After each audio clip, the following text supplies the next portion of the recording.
Şimdi Orta Doğu yangın yeri. Şimdi bu hükümet 1921'lerde Kürt halkını meclise soktu. O zamanlar Türkiye Cumhuriyeti kurulmamıştı. Sıkıntıdaydı. Kürtlere ihtiyaç duyuyordu. Kürtlerin milli kıyafetiyle ilk 1921'den 24'e kadar mecliste Kürtler temsilcileriyle milli kıyafetleriyle görüşüyorlardı. Daha sonra Cumhuriyet kurulduktan sonra inkar, imha, göçertme gibi olumsuz planlar, projeler içine girdiler. Çünkü tek devlet, tek millet, tek bayrak dediler. Halen de bu zihniyeti taşıyorlar. 1984'ten beridir bir savaş sürmektedir. Bu haklı bir savaştı fakat kirli bir savaşla bu mücadelenin üzerine girildi. İşte kontrgerilla olsun, JITEM olsun, bunlar olsun.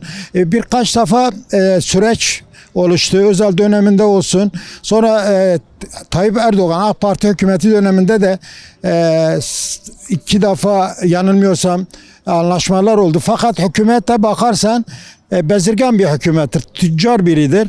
İktidarın bütün nimetlerinden faydalanıyor. Zaten çürümüş. Kriz de demiyorum. Çürümüş bir sistem var. Ekonomisi, sosyal, siyasal her şey tıkanmış. Artık çürümeden faydalanıyorlar. Hükümet koltuğu bırakmak istemiyor. Çünkü tüccar bir ülkedir. Boğaza kadar da suça batmış. İşte Halk Bankası olsun, içerideki vurgunu, talanı, yalanı hepsi ayyuka çıkmış. Artık diğer ülkeler de rahatsız. Bunu fırsat biliyor, kullanmaya çalışıyor. Kürt halkını yine oyalamaya çalışıyor ama Sayın Abdullah Öcalan dedi ne biz kandırılırız ne de kandırırız. Bizim açıktır. Bir senedir adım atılmıyor. Biz de adımları da göremiyoruz. Başta Umut Hakkı vardı. Kendisi ırkçıların başında gelen, hatta ABD'nin Alparslan Türkeş'e borç verdiği halde bunlar ABD'nin adamlarıdır. Onlar bile adım atılmamasında rahatsızken hükümet oyalamaya gidiyor. Hükümetin amacı dün de böyleydi, bugün de böyledir. Hesabına geldiği zaman barışçı oluyor. Hesabına geliyor ben tanımıyorum diyor. Eskisi gibi masayı devirdiği gibidir. Bu ülkenin savaşta biliyorsun ülke bütçesi tam takır kuru bakır oldu. Bugünlerde işte bir seneye yakındır Türk halkı da Kürt halkı da memnundur. Kan dökülmüyor. Bu büyük bir kazanımdır. Bu insani manevidir. Maddiyete bakarsa bir savaş uçağının kalkışı inişi dünya kadar paradır. Bu da ülkeye de ekonomi getirdi. Düşünün bu savaş sürseydi ülke şu anda belki Türkiye Cumhuriyeti İran'dan beter bir duruma gelirdi. Büyük bir şans aldılar. Bir, savaşın barışta büyük bir fayda aldılar. İkinci, önderliğin sunduğu hem Türkiye için hem de ezilen tüm halklar için emekten olsun diğer azınlıklardan olsun onlara bir çözüm getiriyor. Demokratik ulus. Yani paradigması insanlardan yanadır. Biz bu paradigmayı da selamlıyoruz, katılıyoruz. Ama Türkiye Cumhuriyeti Kürtlerin yokluğu yüzünde varlığına getiriyor. AKP hükümetinin de böyle oyalama artık Kürtler yutmaz. Eskiden Kürtler başkasının askeriydi. İran'daki İran'ın askeriydi. Irak'taki Irak'ın askeriydi. Türkiye'nin de işte Kıbrıs'a gönüllü gidiyorlardı. Çanakkale'ye artık kendi askeri olmuşlar. Kendi topraklarının sorumlusunu yaşıyorlar. Bugün Rojava'da da gördük. Biz kimsenin de askeri değiliz. Devlet isteseydi ABD dedi ki Haçlı Şabi'yi vur. Mazlum Kobani bunu kabul etmediği için de soykırıma yok olmaya bile razıydılar ama onursuz yaşamamalıydılar. Onun için önderlik diyor ki ben ne aldanılırım Kürt halkı da aldanmaz. Bunun için de böyle yalana dolana başvurmasınlar. Açık olsunlar, seçik olsunlar, bu sorun hal olsun yani. 3 günlük dünyadır. Zaten dünya savaşı da bekler belki görmeyiz de nükleer savaşa doğru gidiyor. Orta Doğu ateş içinde ve Türkiye'de en yakınındadır. Sıra ona gelecek yani eğer böyle demokratikleşmese, demokratik bir cumhuriyet olmasa, önderlikle oturmasa sonu hüsran olacak. Ben buradan da haykırıyorum yani.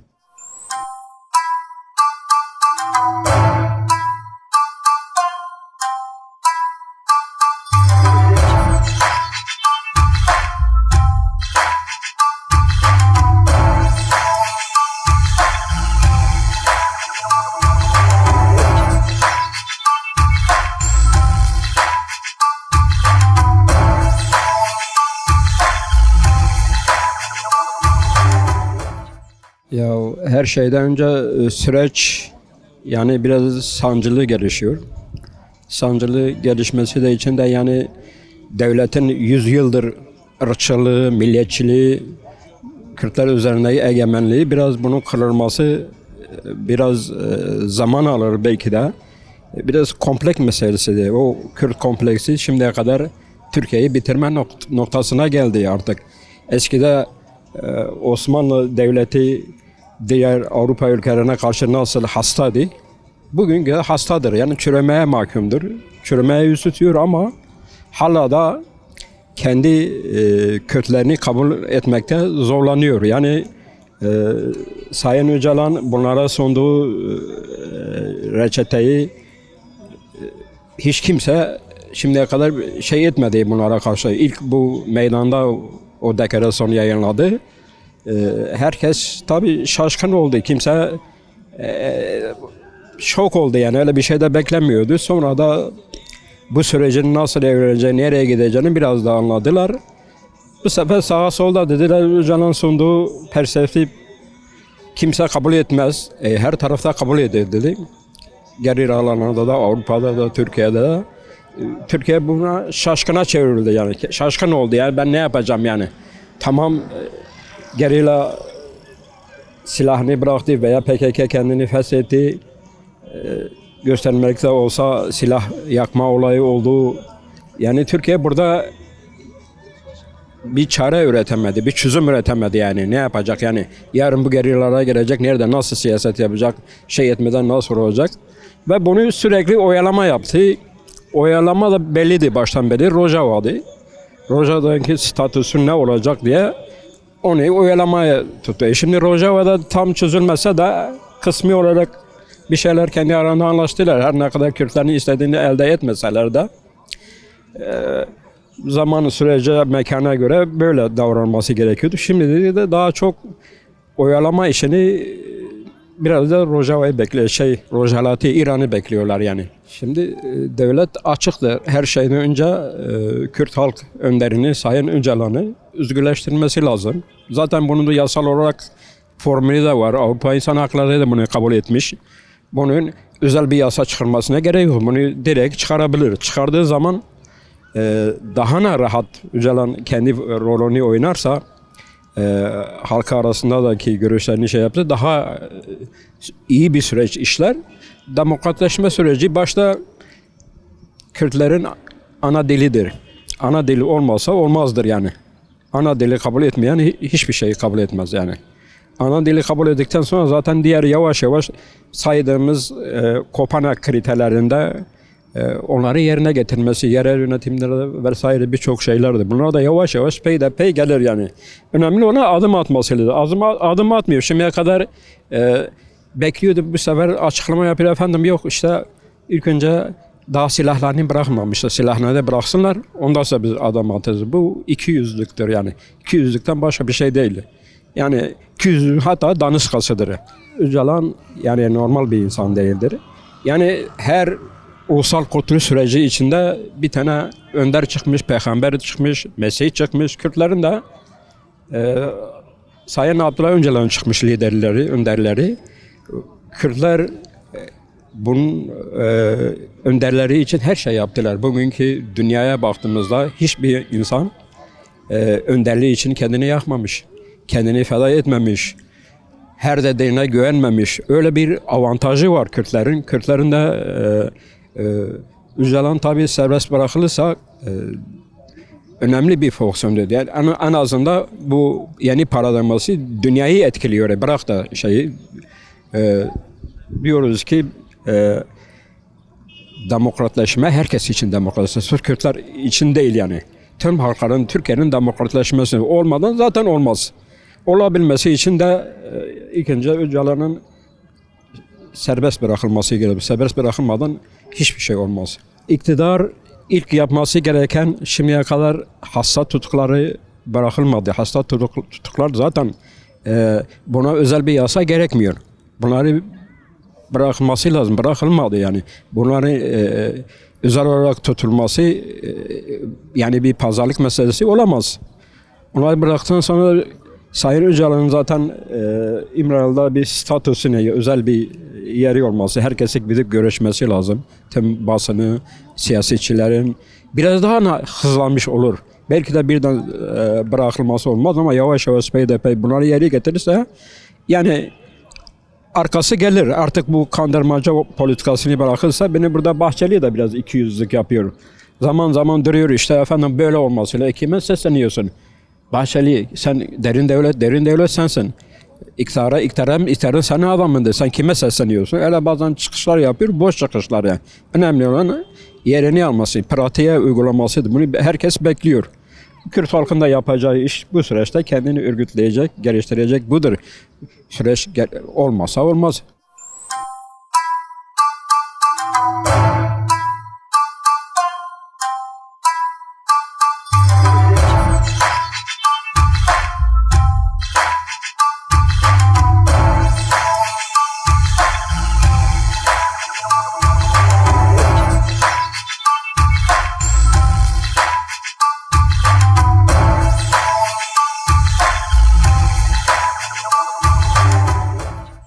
Tabii ki bir barış olmalı. Artık biliyorsunuz ki Abdullah Öcalan'ın çağrısıyla birlikte, Devlet Bahçeli'nin karşılığıyla birlikte bir süreç gelişti.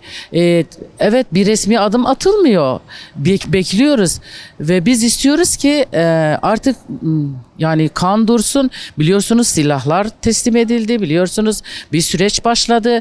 Yani bu böyle devletin ketum durması, böyle hiçbir şeyi yapmaması, yani bu herkes, bütün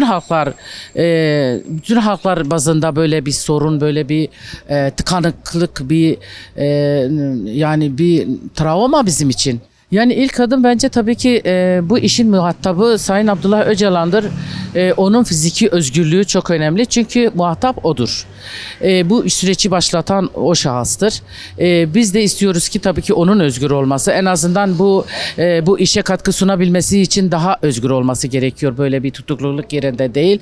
Artı ana dilde eğitim, artı yani bu insanlar üzerindeki baskılar, artı biliyorsunuz ekonomi bu durumda artık yerle bir olmuş. Bunu biliyorsunuz ki en çok kadınlar yaşıyor ve şu andaki zaten biliyorsunuz bu şeyde Orta Doğu'da büyük bir 3. Dünya Savaşı başlamış ve benim düşüncem bu savaşlara yani bu savaşlara çekilmemek için bu iki halkın kesinlikle barışta olması lazım. Kesinlikle bu sürece karşılık vermesi lazım. Yani bu halk çok şey istemiyor. Bu hak sadece bu işin muhatabının özgür olmasını, ana dilde eğitimi ve burada bir artık kendi kendini yönetme, beraber yönetme halkıyla, iki halk beraber yönetme yaşamı ortaya koyması gerekiyor. Biz bunu istiyoruz, bunu bekliyoruz. Biliyorsunuz ki bu savaşlar korkunçtur, daha kötü şeyler olabilir. Eğer ben şunu ifade ediyorum ki eğer bu barış olmazsa, eğer bu barışta bir adım atılmazsa çok korkunç şeyler olacak. Çok korkunç şeyler bizi bekliyor. Bilhassa biz kadınları ve bu coğrafyayı bir yıl 2. yılına geçti hatta. Devlet kanadından herhangi bir adım, herhangi bir somut söylem, herhangi bir şey. Ya bu devlet ikisinin arasında, Devlet Bahçeli ile Sayın Erdoğan'ın arasında bir kopukluk var. Ya da birbirlerini dinlemiyorlar, bilemiyorum. Devlet Bahçeli barıştan söz ediyor, el uzatıyor ama bugünkü iktidar herhangi bir şey yapmıyor. Durdurmuş, tıkatmış. Daha doğrusu kara propagandaları yürütüyorlar basın olarak. Yani biz bunu kabul etmiyoruz. Eğer bir şey ortaya atılmışsa, uluslararası bir şey ortaya atılmışsa bunun karşılık bulması lazım. Ve biz bunu bekliyoruz.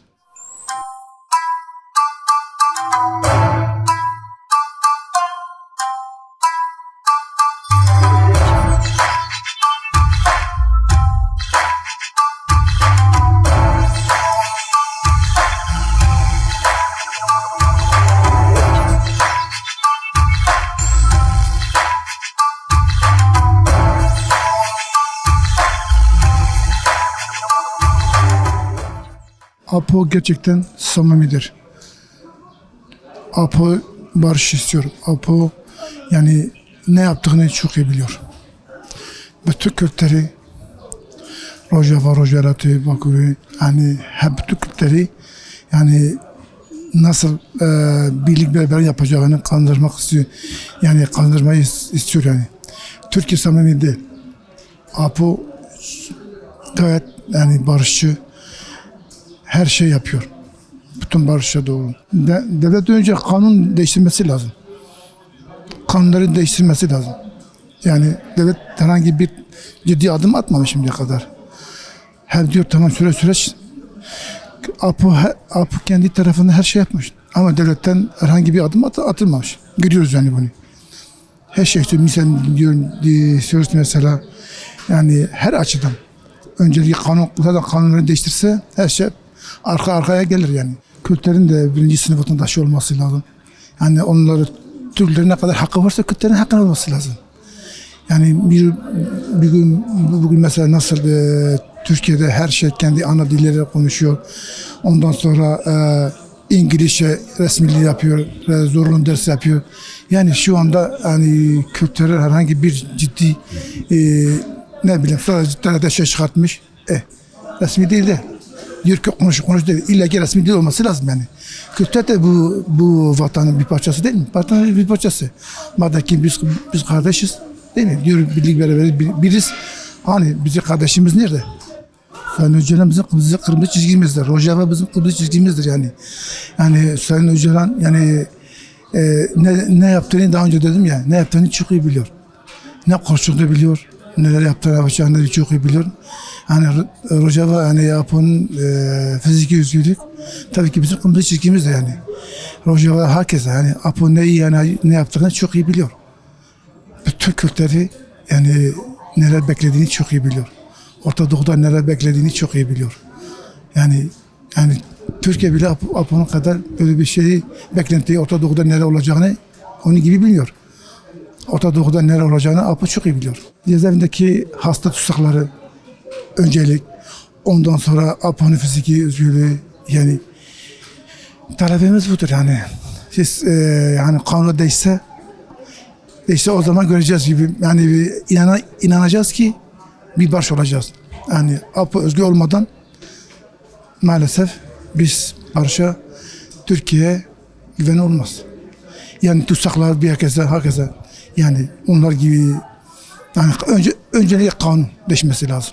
Türkiye almaması lazım. Türkiye korkmaması lazım. Hep konuşuyor ama herhangi bir adım atmamış şimdiye kadar. Yani şimdiye kadar yani APO her şeyi mesela diyor Kürtler bedel ödedi. Kürtler her şeyi kabul etti. Biz her şeyi kabul ettik. Her şey yani dedik tamam eyvallah bundan sonra ölüm olmasın. Ama Türkiye maalesef bunu görmek istemiyor. Yani biz her şeye inanıyoruz da onlar yani Türkiye tarafından herhangi bir adım atılmıyor. APO'ya inansalar APO onların yani iki halk içinde yani çok iyi projeleri var Orta Doğu için. Bunları demek istiyorum.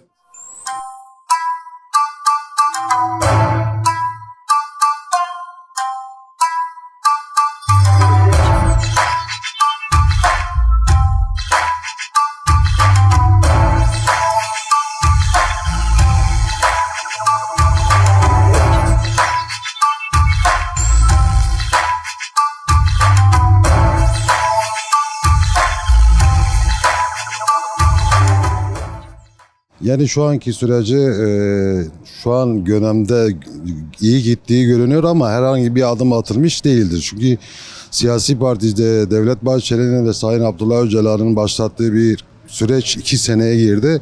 Herhangi bir adım atılmamış. Yani Kürtler açısından herhangi bir ilerleme yoktur. Çünkü bu yüzden insanlar kaygılıdır bu süreçle alakalı. Şimdi bu süreçle alakalı çünkü yıllarca da sürülen bir çatışma ve bir şey vardır, yıllar 50 senedir süren bir savaş vardır. Sayın Abdullah Öcalan'ın başlattığı günden, tutuklandığı günden bu yana hep Türkiye demokrasi bir ülkede yaşamak, bir arada halkların bir arada yaşamasını istiyor. Bunun da çünkü devletin üstüne düşen görevlerin yerine getirmesi lazım. Çünkü Kürt halkı artık yani yalnız değildir, kimsesiz değildir, çaresiz de değildir. Ama biz istiyoruz ki Türkiye halklarıyla beraber kardeşçe bir arada yaşamak ve bu ülkeyi beraber bir şekilde dizayn etmektir. Demokrasiye getirmektir. süreç başlarken bir yandan da Kürt hareketinin hakkıdır, dilidir, ne bileyim bunun gereken olan şeyleri yapmak, adımları atmak, siyasi bir boyuta taşımak lazım yani. Anayasaya güvence altına almadan, çünkü süreç lafla olmuyor yani. Önemli olan anayasaya girmektir yani. Bu Türkiye için bir fırsattır, dünya için de bir fırsattır. Aslında dünya da onun dinlemesi lazım ki, düşünün Sayın Abdullah Öcalan 27 sene 30 sene yakındır cezaevindedir. Kendine hiçbir şey istemiyor. Sınırların bir de kalkmasını istiyor. Yani hakların bir arada yaşamasını istiyor. Bu Müslüman olur, Hristiyan olur, Alevi olur, hiç fark etmiyor. Çünkü insanları insan olarak görüyor. O yüzden onu bir an önce dikkate atmak lazım. Yoksa bu süreç tıkanırsa Sayın Öcalan'ın 30 sene cezaevinde kalması artık kabul edilecek bir şey değildir. Çünkü insanlar onu artık kabullenmiştir, lider olarak görüyordur. Dünya onu dinliyor. Artık dünyada üniversitelerde kitapları okunuyor. Yani öyle sahip çıkmak lazım. Yani iktidarın bir an önce bu adını atması lazım. Türkiye'nin ekonomisi ve demokrasinin düzelmesi için Kürtler de barış içinde olması lazım.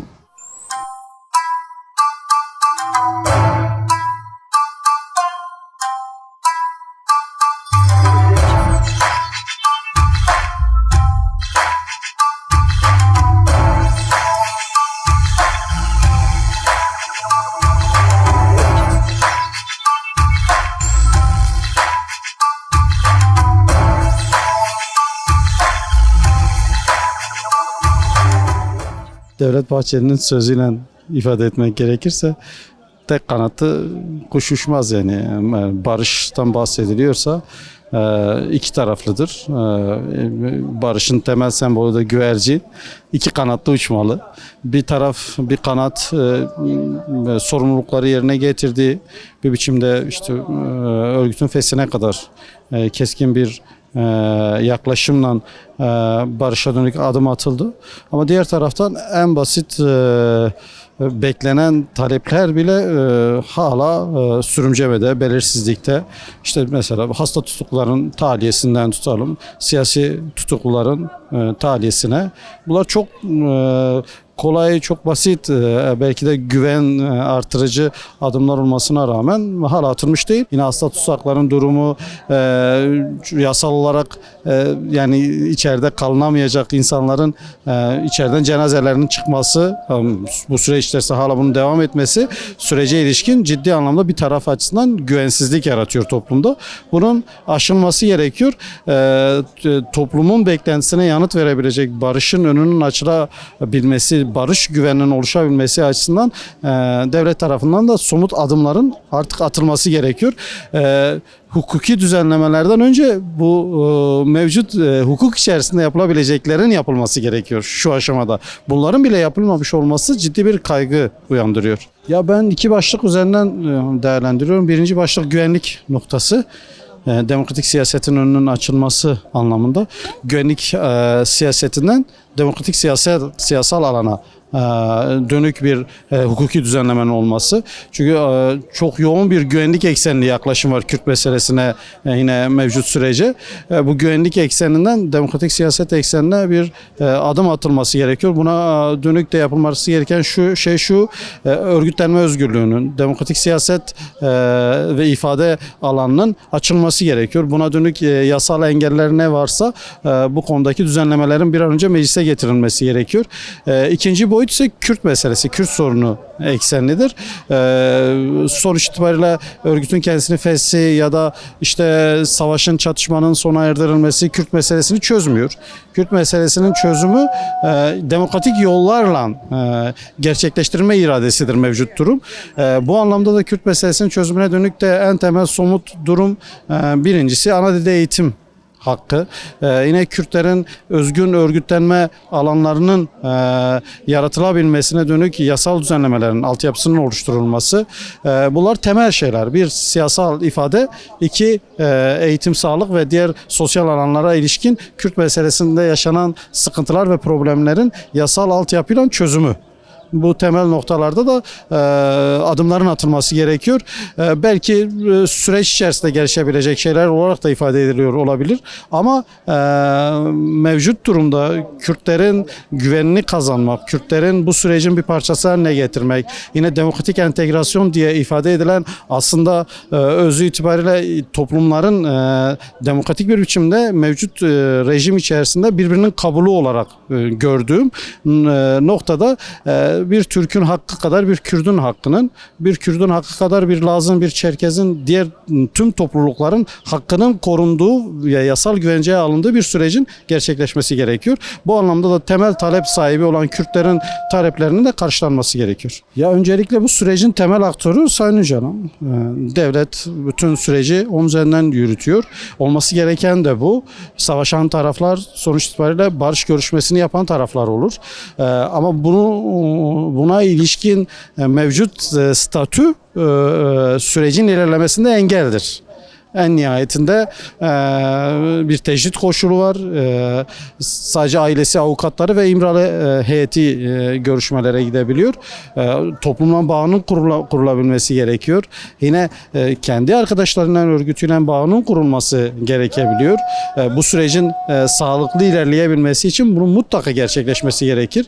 Onun dışında da eşit koşullarda bazı şeylerin yürümesi gerekiyor. Yani işte bir tarafta tutsaklık, bir tarafta işte devlet heyeti, bu misyonun, bu durumun, bu statünün değişmesi gerekiyor. Bu konuda Devlet Bahçeli'nin de kimi çıkışları oldu. İşte statüsünün, İmralı'nın statüsünün işte tartışılması gerekir noktasında. İmralı bir barış arasına mı dönüşecek? Yoksa İmralı bir tecrit adası olarak mı tarihsel olarak kalacak? Bu konudaki yanıtın verilmesi gerekiyor, güçlü verilmesi gerekiyor. Barış adasına dönüşecekse o zaman barış çalışmalarının merkezi olarak tanımlanmalı. Barış çalışmaları da tecrit koşullarında gerçekleşmez. Bu sebepten kaynaklı mevcut süreç İmralı'da tıkanmış durumda. İmralı'nın statüsü meselesinde tıkanmış durumda. Bu anlamda Kürt meselesinin çözümü de İmralı'da tıkanmış oluyor. Türkiye'deki demokrasi meselesi de İmralı'da tıkanmış oluyor. Çünkü her şey bir biçimiyle oradaki görüşmelere, oradaki statüye bağlanmış durumda. Bunun aşılabilmesi için İmralı'nın mutlaka bir cezaevi ve tecrit ortamından çıkarılıp bir barış müzakere adası haline getirilmesi gerekiyor. Kürt sorunu çözmeyenler çözülüyor. Tarihsel olarak biraz böyle oldu. AKP hükümeti geldiğinden beri hep çözünür göründü. Hep çözüyormuş gibi göründü. Bunu bir yere kadar getirdi. Şimdi ya çözecek bu meselede tarihsel bir rol üstlenip tarihte toplum tarafından güzel alınacaktır ya da çözemeyip çözülecektir. Böyle bir noktaya geldi, dayandı. Ben mevcut durumun çok adımlar atılmamasına rağmen olumsuz noktada olduğunu düşünmüyorum ama hala barış iradesi korunuyor. Olması gereken barış iradesine dönük devlet tarafından bazı adımların atılmasıdır. Bu adımlar atılırsa ben önümüzde özellikle savaşların bu kadar yoğun yaşandığı bu atmosferde, bölgede Türkiye'de Kürtler ve Türkler merkezli bir barış ittifakı bunun bütün bir ülkede, bütün bir Orta Doğu'da yansımasında olacağını düşünüyorum.